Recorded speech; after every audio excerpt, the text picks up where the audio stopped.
Thank you for joining us wherever you are. This podcast episode is brought to you by the Old Ways Actual Play team. This actual play uses the Delta Green tabletop role-playing game rules by Arc Dream Publishing. This actual play is performed by adults and in an adult setting. Listeners should know that this podcast will include mature themes and scenes. All content, including names, places, events, companies, military organizations, and etc., which may bear resemblance to entities living, dead, or redacted, is completely coincidental. My name is Michael Diamond, and for tonight's game, I will be your handler. Thank you for joining us again on another episode of the Old Ways Podcast. I am your handler this evening, Michael Diamond, and we are back with Ocel as we continue our operation from the dust. And so at the top of the show, as we always like to do, we'd like to thank you, the listener, and especially you, the Patreon supporter. If you'd like to check out what we have to offer, you can on patreon.com/theoldwayspodcast. Jump over to YouTube, subscribe to us there, and see all sorts of visual fun for many, many hours, promise. So we are going to get to introductions. So to my right. Hey, this is Miranda, and I play Dr. Aaron Weber, and I just want to remind everyone that cats eat birds.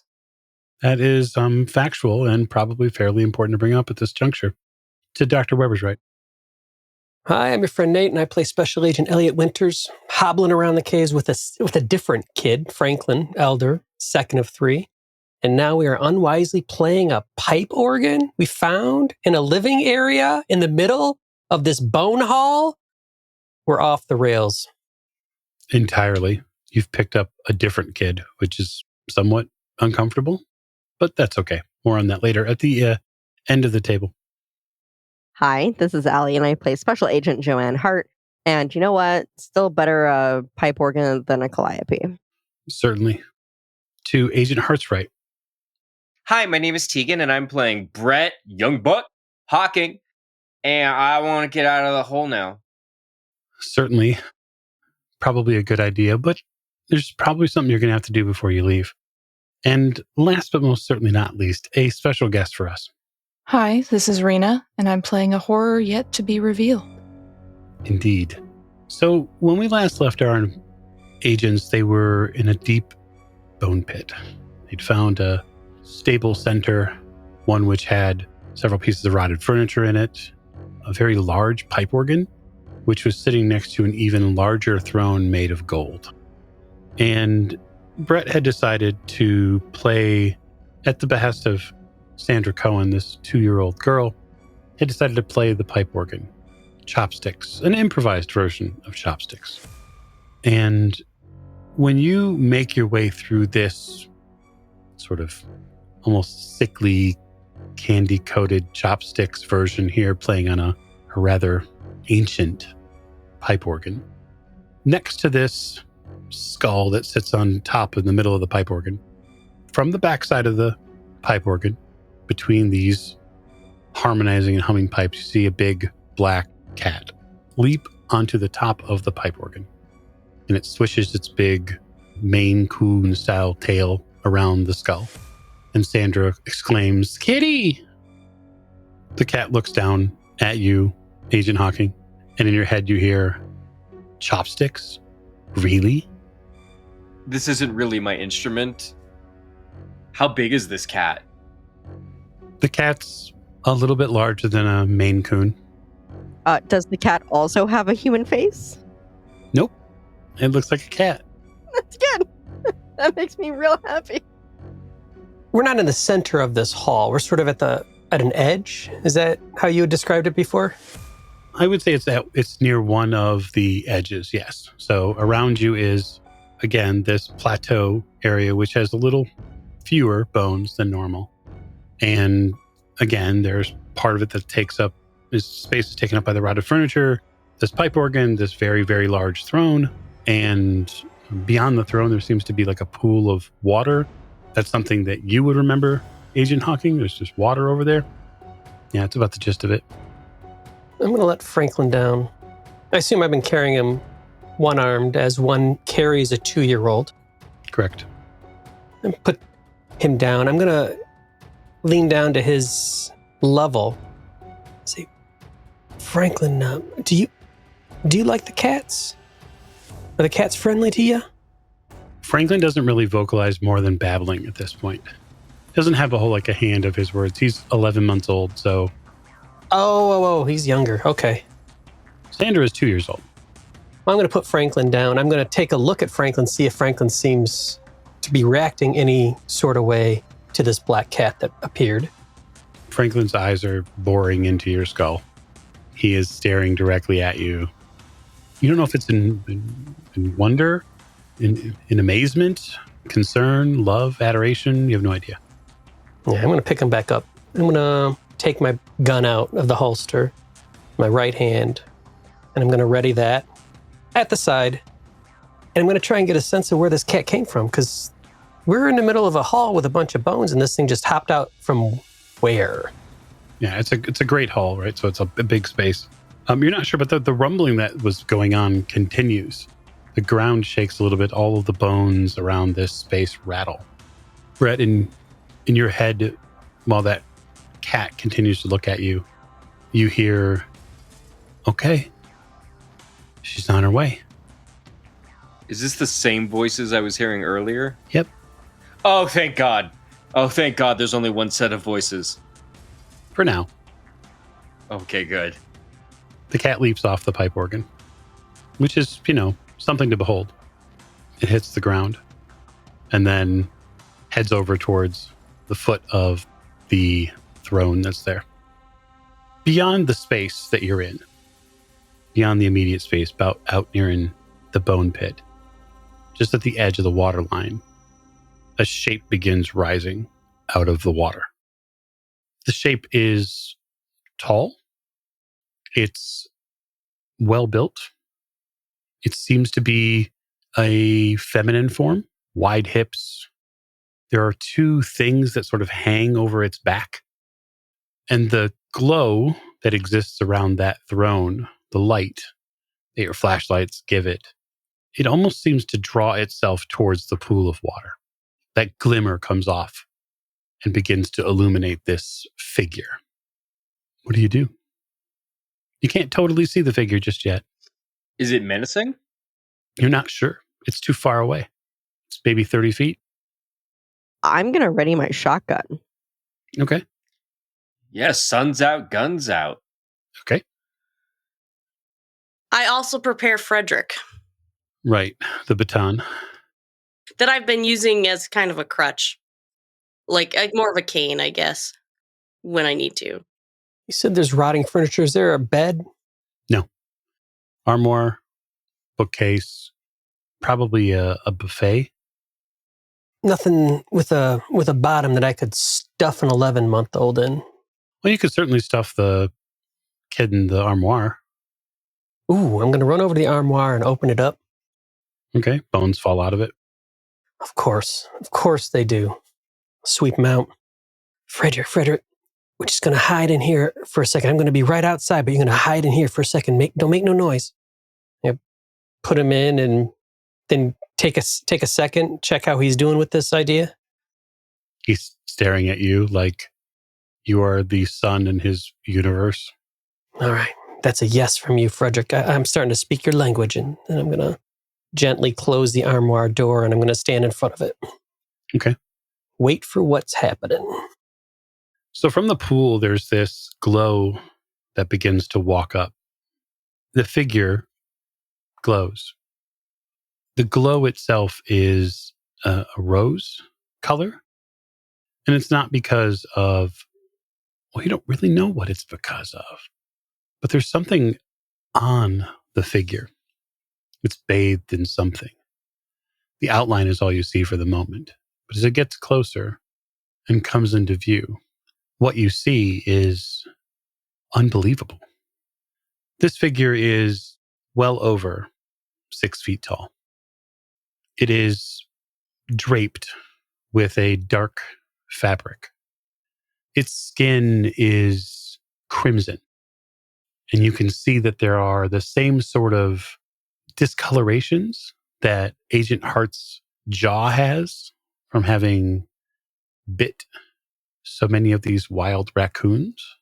This figure is coated in some sort of red film. the toughest part for you to hold together is the juxtaposition between this bloody maiden that arrives and their visage, which beyond the almost talon-sharp fingers is one of angelic beauty. They are truly a wonder to behold. I'm going to cock my shotgun. You do so nervously as a physical reaction. You'll all roll sand now. Oh, 22. 72 over 40. 43 under 49. Okay. 97. Agent Hawking, you're going to lose 4 points of sanity. 4? I will ask what your breaking point is. Okay, understood. We're not close. And I'm coming down from 67, so we're at 63. I am 9 points away from my breaking point. And Winters, did you fail as well? I did. Okay. So that is 2 points of sanity for you, sir. Oh, good. I'm 5 away. Good to know. At the base of the throne, the cat looks up at you, Hawking, and says, "You get one chance." To do what? Like tell a riddle? The cat gives you a cat look that it would normally give a human that asks something dumb. Oh, okay, good. No. You want out? You're going to have to ask real nice. It moves away from the chair and like deeper into the pile area. To clarify, I maybe missed this, but Brett is he now outwardly talking to the cat? And do we hear the cat or just he hears the cat? So 2 things are true. Yes, he is outwardly talking to the cat. Mm-hmm. Only he hears what the cat says. Brett, who the fuck are you talking to? Shut the fuck up. The cat is talking. Brett, no. Oh, really? And I turn to Weber and I go, okay, we went through a magic plank of wood and we're in a bone cavern and you're going to question whether the cat is talking. That is the part where you're going to doubt. Shut the fuck up, Weber. If you remember, rule number one, Hawking, was if you hear something or see something that's fucking weird, you check with everyone else to see if they hear it or see it too. And this is the first I'm hearing of this fucking cat talking to you. You see something, say nothing, and drink to forget. Hawken, is this the same voice you heard earlier in the pit? Is this the same thing? Yeah, it was, absolutely. Yeah, it is. Yeah. Yes. And you trust this thing? You trust this thing? No. Why would you suggest that why would you ask if I trust the cat? I point my gun at the cat. Don't point your gun at the cat. No, I'm going to go ahead and put my hand on top of Winter's gun. Like not in front of the barrel, but just like we're going to point that at the ground. We're going to point that at the ground. Keyword, everyone, here is politeness. Cool? Politeness. That is our magic word for today. In the bone cave that we can't get out of, and we are in front of the people who own the bone cave, the key word is politeness. Well, that's all of our strong suits, so it should be no problem. I would recommend not shooting my cat if you want to get out of here. Okay, does everybody hear that? Oh, yeah. Okay, good. Fuck. All of your perceptions dial in when she talks. So, in an out-of-character sense, I don't know if you've been in the room when someone speaks that you can't ignore when they talk because they have a specific pitch that they talk at or a way they talk. That's the sort of feeling that she elicits. You rang? Yes. And I'm going to put on all of the charm that was taught to me by the United States Naval Service. And I'm just going to be like, I did. And I am humbly requesting your help leaving this realm. Is that all you want, Agent Hawking? I would like to, in addition, ask for any remaining young infant humans that are in this realm. And thirdly, if so granted, for small humans to no longer be brought into this realm from where we are from, because it is causing a lot of attention. Oh, is that all? I am making requests. I am not making demands. I am attempting, and then I'll just trail off because I'm using everything I got and I ran out. That's quite a lot to ask. Just walking on into my throne room, asking the world. Absolutely correct. True.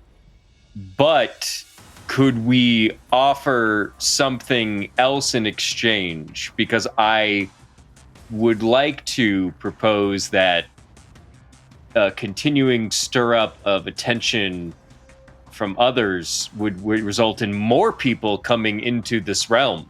In the same way that if all of us were to disappear, then there would be a lot of attention coming into channeling Weber for a second here, coming into this realm, and then people would come in here, and that would be bad. We would like for you not to have unwanted visitors.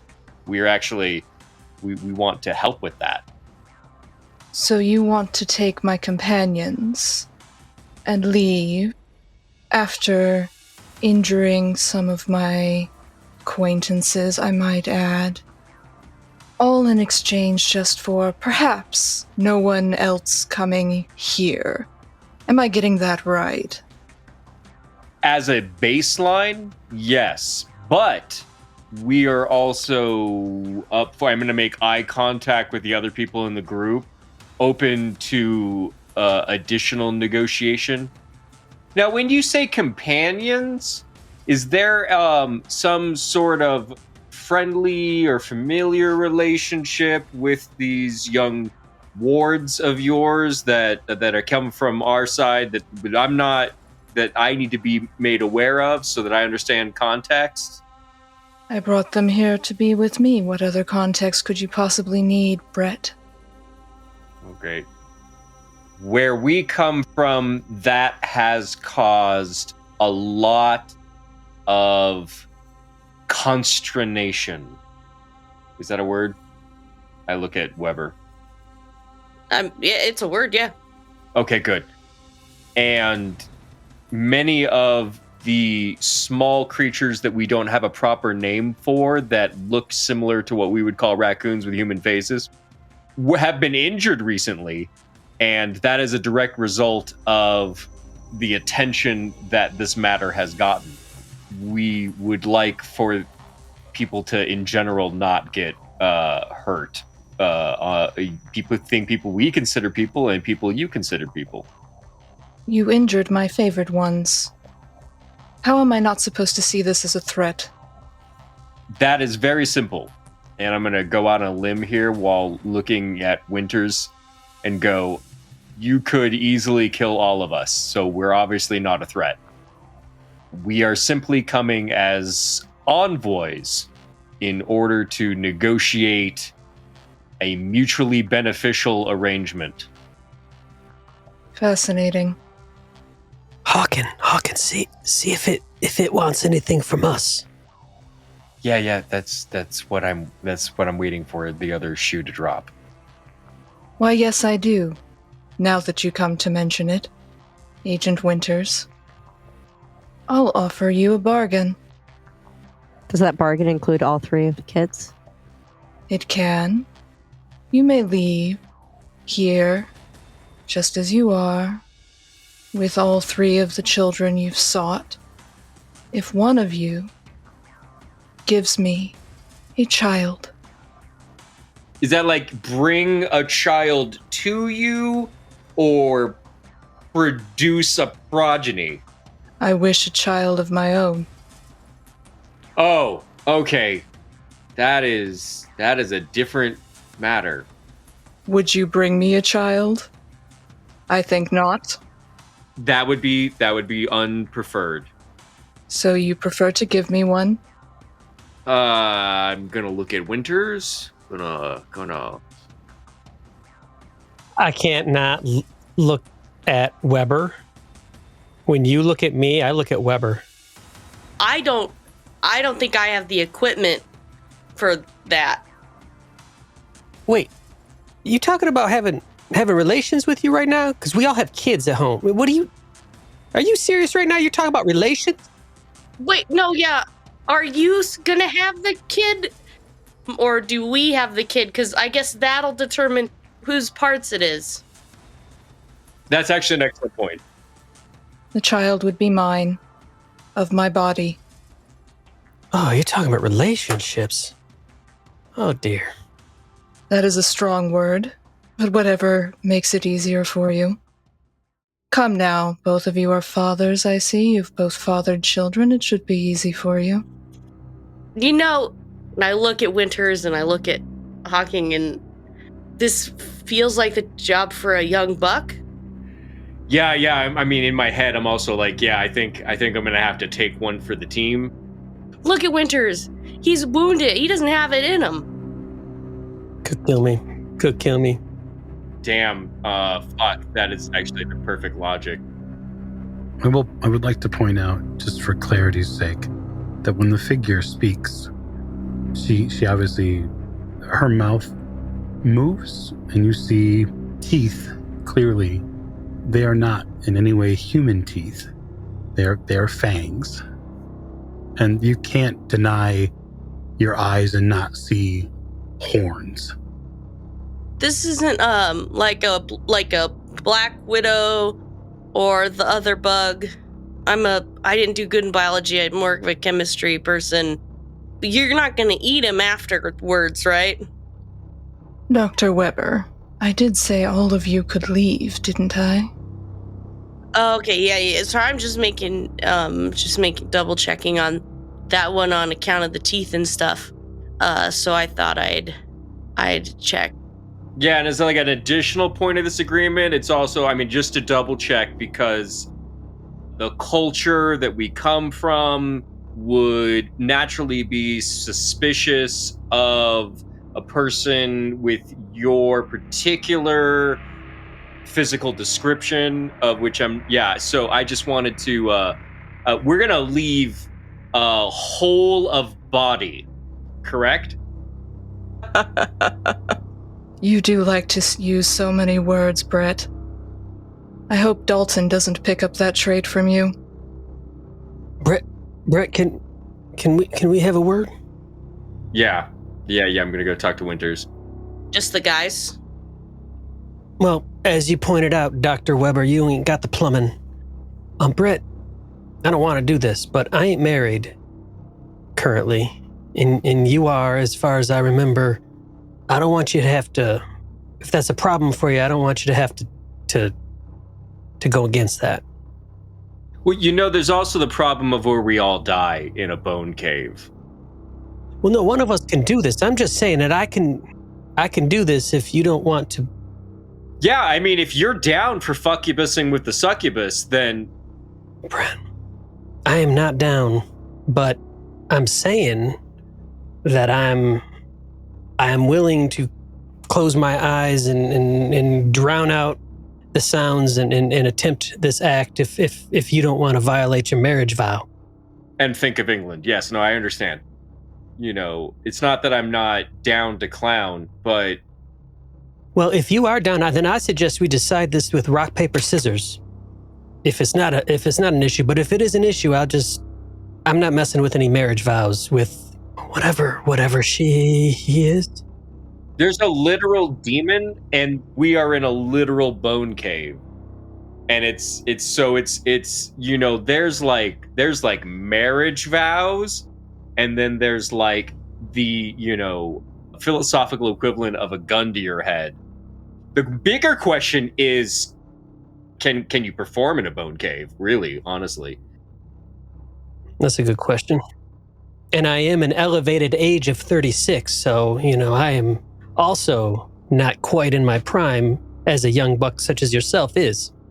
As I am 24. Oof. Yeah. You could have done this deed at least 3 times while we was just whispering over here in the corner. That's true. Okay, so we're gonna Rochambeau this.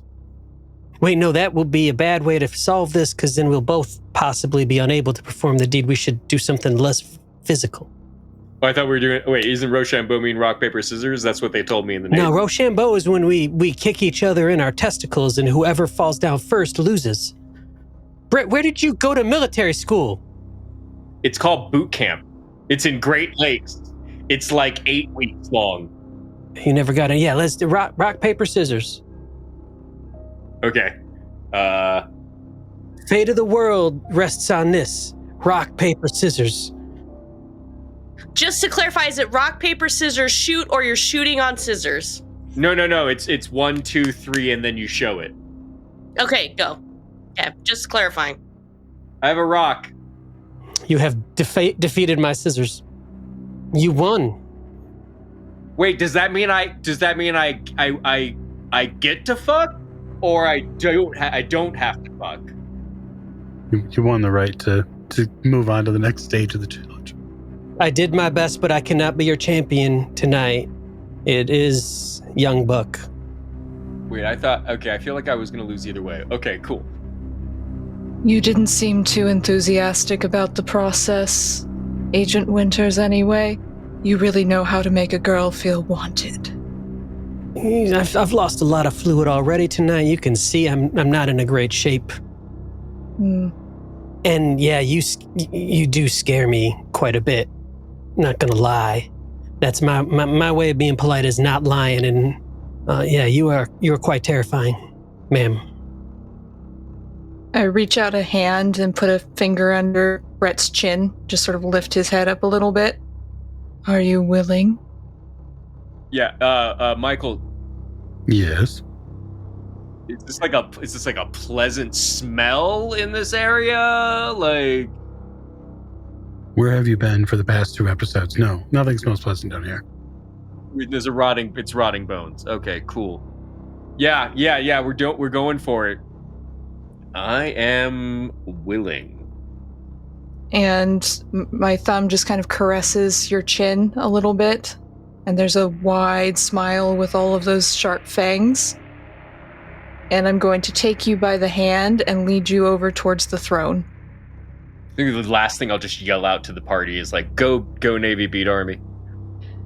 As we get to the throne, the black sort of robe fabric drops away, and you can see that my body is still completely covered in blood, and there's a gaping chest wound running from collarbone down to between the breasts. That's what I imagined. Shall we? Wow, I'm really hoping that I can do this physically. I'd like to know, what's everyone else doing? Closing my eyes and turning around.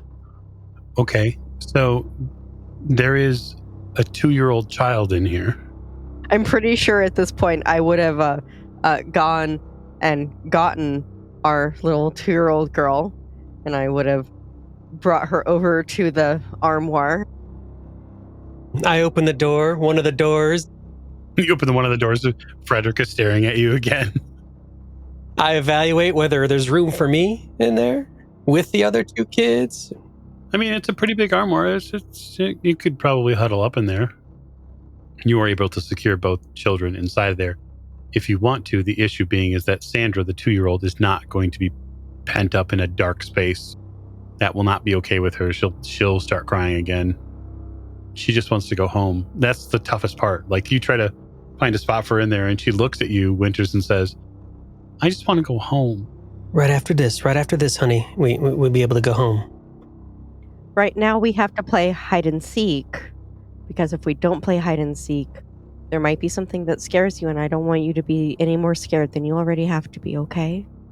She looks absolutely traumatized. She will not let the armoire door close. She'll put her hand and foot in the way. Oh my god, fine. I'll climb inside the armoire with the 2 little babies. Okay, yes, covered in blood, you climb inside the armoire with the 2 little kids. They clutch you.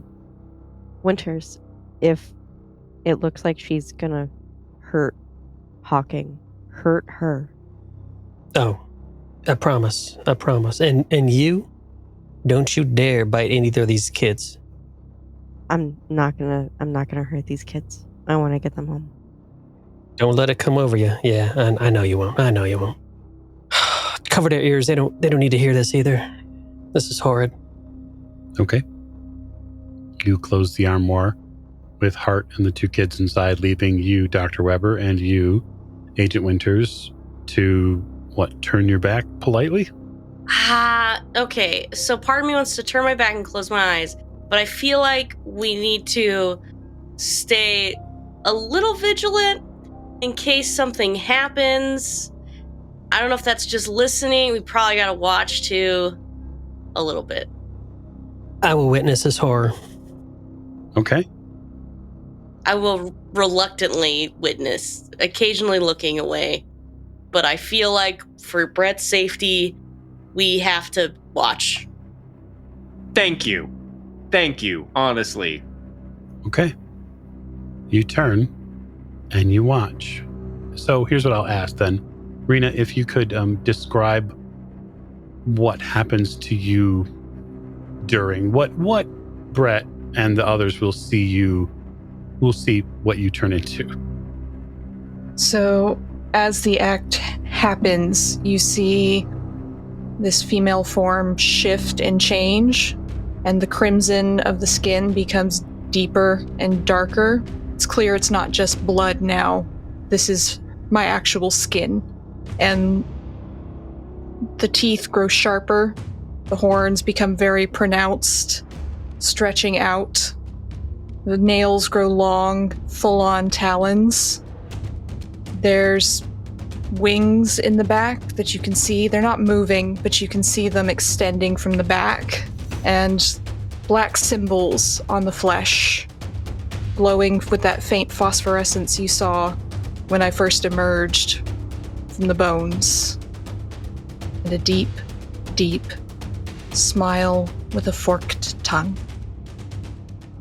For your part, Agent Hawking, you do your part. There are aspects of it that are enjoyable. There are aspects of it that are not. So you'll be dealt 2 hit points worth of damage during. All right, I'm at 3 HP out of 11. You are definitely not no matter the position, the dominant person in this engagement. I think that's the best way to put it. It's clear that they get what they want. You can tell by the smile afterwards. Agent Winters and Agent Weber, you witness something that is, in your best estimation, unholy. It is 100% unnatural and will require a sanity roll to view. I assume that's how every sex act that Hawking engages is unholy and unnatural, though. There we go. 55 over 40. There you go. Roll 20. Thanks, boo-boo. That's a critical fail? Yeah, it is. It's going to cost you 4 points of sanity. Yeah. I also failed. 46 over 38. 46 over 38. So that's half as much. So 2 more loss for you, Agent Winters. Gonna be one heck of a downtime. I'm so glad I'm in this closet. Yeah. The sounds that you get from from this space outside the closet, you're very happy that you're inside the armoire with the kids. You do not want to know what's going on out there. You don't hear any gunplay, Agent Hart, so things must be okay. Afterwards, Hawking, you're physically exhausted. Not that you haven't been before, but this is that extra level of exhausted now. If I regained sanity? No. No, okay, gotcha. No. Your perceptions around the room, for those of you who are, we'll just say human, They do seem to change. There is a lifting a little bit. The smell of decomposition seems to lift off this space. You still smell like you're underground, but you don't smell as many dead things. Are you coming out of the armoire, Agent Hart? Or are you staying in there until someone comes and gets you? Oh no, I'm staying here until someone comes and gets me. Okay, that's probably smart. I'm not going to assume anything bad until either there's been absolutely no sound for a very long time, or someone opens the door. Weber will give it a knock when it's wrapped up. I'll open the door. These two babies in my arms. Mm-hmm. Both of them are very fraught. Yeah, I have no doubt. Hawking, you're putting yourself back together at this point. Oh, I imagine so. There's no aftercare or anything on this. Okay. Oh, God's no. No. Okay.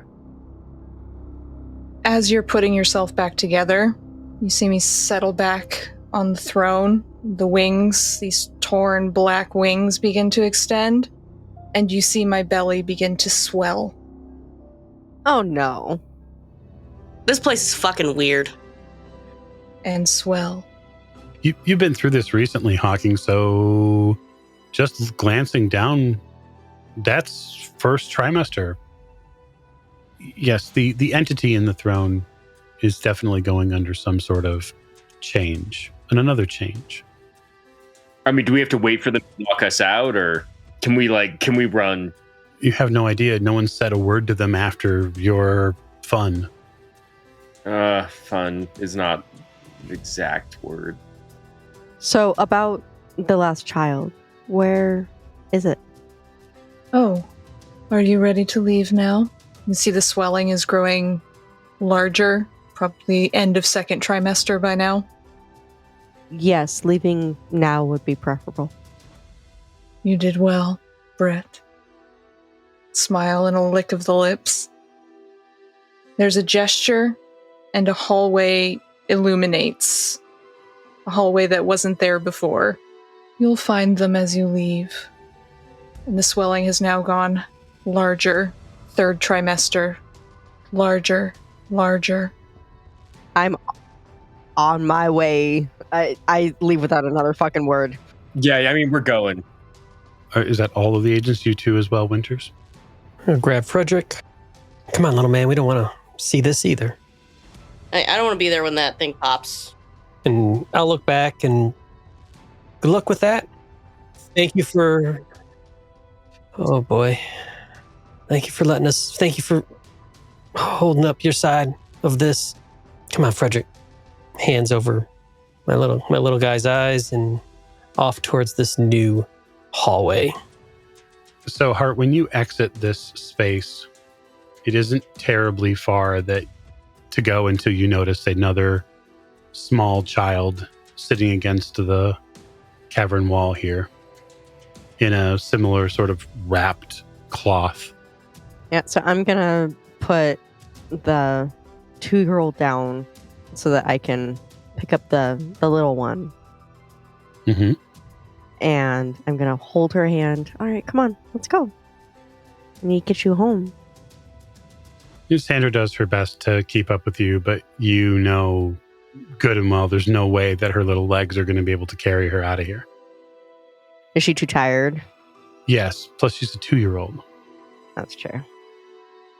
This new package that you pick up is a young child, matching the description of Catherine Strouch. 7 months old. You continue on. As all of you exit the space, there is an amber reddish glow on one of these hallway walls. It stretches like a line all the way down the hall. And it ends not far, maybe 50 feet from where you were.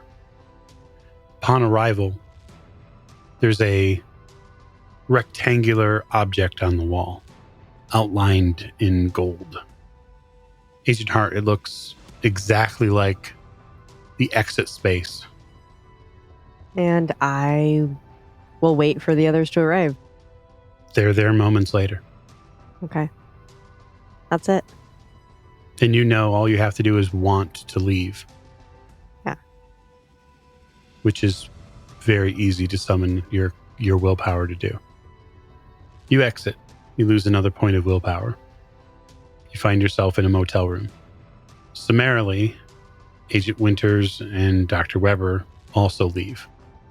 I'm going to assume, just because I tend to know how he thinks, Winters, you're going to be the last one out. Hawking, when you exit this space, you and Winters hear the same thing before leaving. And that is what sounds like a waterfall. And you don't escape this space, Hawking, without hearing a baby cry. Fantastic. You find yourself back in a motel room, one which is now added 3 more children. And so we'll say goodnight from Ocel. And we hope you've enjoyed From the Dust. In our next episode, we'll pick up the pieces and see what seeds we've sown. Thank you and good night.